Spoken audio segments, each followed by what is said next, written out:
đó cho nó tí gì lâu để xem mà đồ li gì à li vào nó gì à li rồi lưu lấy ra để bài li lưu về biểu nó cho nó nói tấm nhiên là mà cú chuyện mu đi lưu chuyện này mà cho nó lưu xa ra li mất đi mất ta châu nào li nó so how to format your thesis EASIL why easily တလုံးကြောင့်လို့ကျွန်တော်ဒီချိန်นี้မှာအောက်ဆင်းရတယ်တကယ်လို့ဒါ easily မပါခင်ကျွန်တော်ပါလဲပေါ်မှာ easy နေလို့အဲ့တော့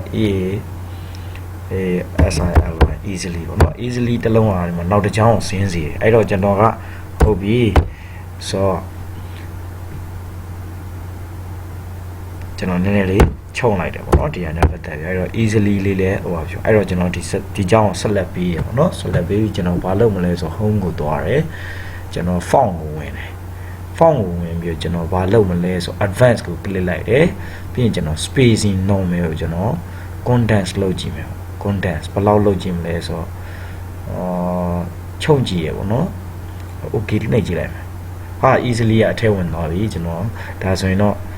တားကြုံသွားရောက်ပြီပြန်ပြီးတော့ဟိုပါပြုမယ်ပေါ့နော်အဲ့တော့ easily ကလုံးနဲ့မတိမတာလေးပေါ့နော်မတိမတာလေးကျွန်တော်ချက်ကြည့်တယ် okay ဒါဆိုရင်တော့ကျွန်တော်တို့ရဲ့ margin ကွက်တိရောက်ပြီအဲ့တော့ကျွန်တော်တို့ဟိုဒီ advanced တွေကပေါ့နော် font dialog box ကို click ပြီးတော့ကျွန်တော်တို့လိုချင်တဲ့ကျွန်တော်တို့စာသားကိုဒီမှာ spacing ပေါ့နော် spacing scale 100% ဒီထဲက advanced တွေကဒီကိစ္စလေးတွေကိုချိန်ညီရင်းအပြင်လေကျွန်တော်တို့ရဲ့ thesis ခုနလိုနောက်တစ်ကြောင်းကြီးဆင်းရမယ်ဟာဒီခါလေးကျရင်ကျွန်တော်တို့ရဲ့စာသားတူနေတဲ့အတိုင်းပဲကြည့်ရတာမှတ်လောက်အဲ့ချိန်မှာဆိုရင် expanded လုပ်လိုက်ရင်ပို့လာတယ်ဥပမာကျွန်တော်ပြောရမယ်ဆိုရင်how you format your I'm so I don't ကျွန်တော်ကဒီဟာလေးကိုပြင်လိုက်မှာပေါ့နော် I'm not telling so I'm not showing I am telling the way how to format how to format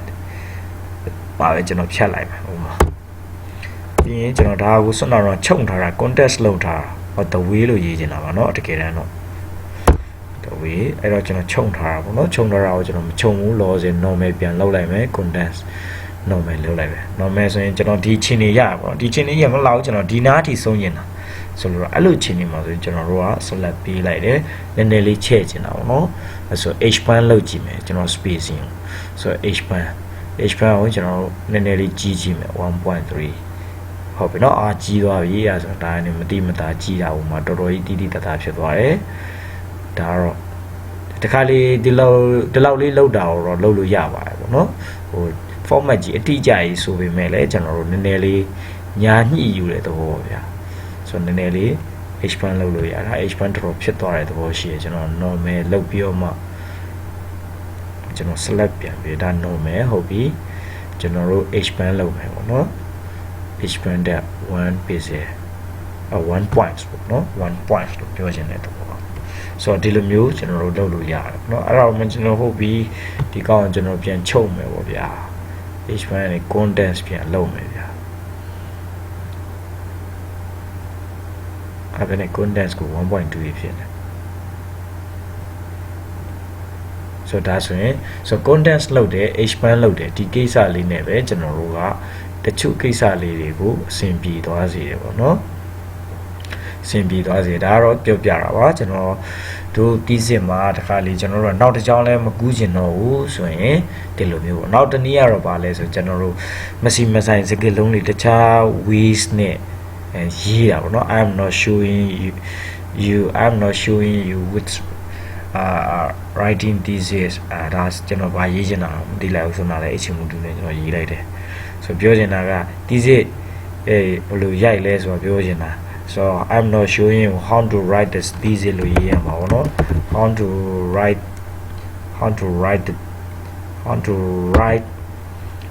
a thesis ပေါ့နော် thesis တခုကိုဘယ်လိုရိုက်လဲဆိုတာပြောနေတာမဟုတ်ဘူးပေါ့နော်ပြောချင်တာအဲ့လိုပြောချင်တာပါ sorry ပါအဲ့တော့ကျွန်တော် normal လေးပြန်ထားလိုက်ပါတော့ဒါတော့ normal condition ပေါ့နော်ဆိုတော့အဓိကပြောချင်တဲ့ရည်ရွယ်ချက်ကဘာလဲဆိုတော့ကျွန်တော်တို့ခုနကနောက်တစ်ကြောင်းမဆင်းကျင်ဘူးဒီကြောင်းထဲမှာလည်းတစ်လုံးထဲကိုအားလုံးအဆင်ပြေအောင်ထည့်ကျင်တယ်ဆိုရင်ကျွန်တော်တို့ဒီ font dialog box ထဲကနေပြီးတော့ကျွန်တော်တို့ spacing လေးတွေချိန်ကြီးကြည့်လို့ရပါတယ်တခြား spacing တွေကိုလည်း ကိုကိုရိုင်းစမ်းသက်ကြည့်လို့ရပါတယ်ပုံမှန်ရှိနေတဲ့3နာကြီးပဲသုံးစရာမလိုပါဘူးပေါ့နော်ကျွန်တော်တို့ဒါလေးကိုအသုံးပြုခြင်းအပြင်လည်းကျွန်တော်တို့ thesis ကိုတချို့ကိစ္စလေးတွေမှာအဆင်ပြေလွယ်ကူသွားစေပါတယ်နောက်ထပ်ဗီဒီယိုတွေလည်းဆက်ပြီးတော့ upload တင်ပေးသွားမှာပါအားလုံးကိုကျေးဇူးတင်ပါတယ်